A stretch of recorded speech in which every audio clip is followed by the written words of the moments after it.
पराठा आणि उपमा. यासाठी साहित्य घेतलेलं आहे. कांदा चिरून घेतला आहे, कढीपत्ता, कोथिंबीर, वाटाणे आणि हिरवी मिरची, जिरी मोहरी असं छान असं परतायला टाकलं. हा तुपामध्ये भाजून घेतलेला आहे. थोडं परतून झालेलं आहे. त्याच्यामध्ये थोडीशी हळद टाकून घ्यायची. हळद टाकून घ्यायचं. शिजण्यासाठी आपण थोडंसं पाणी टाकून घेतलेलं एक ग्लासभर. तसं थोडंसं मीठ टाकून घ्यायचं.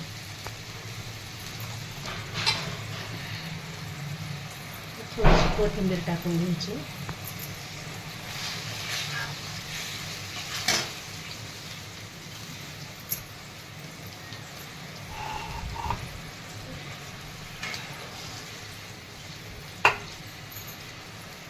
अशी छान अशी उकळी येऊन द्यायची. जर उकळी नाही येऊन दिली तर उपीट असं चिकट झाल्यानं तर खूप टेस्टी लागत नाही.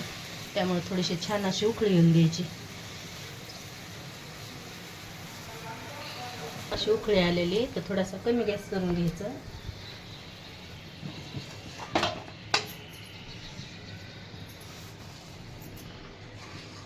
रवा थोडा थोडा टाकून घ्यायचा म्हणजे गिटोळे होत नाहीत.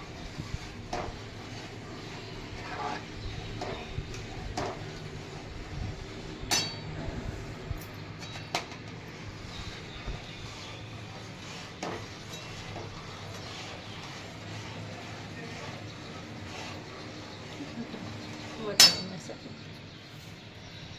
वाटाणे उपमा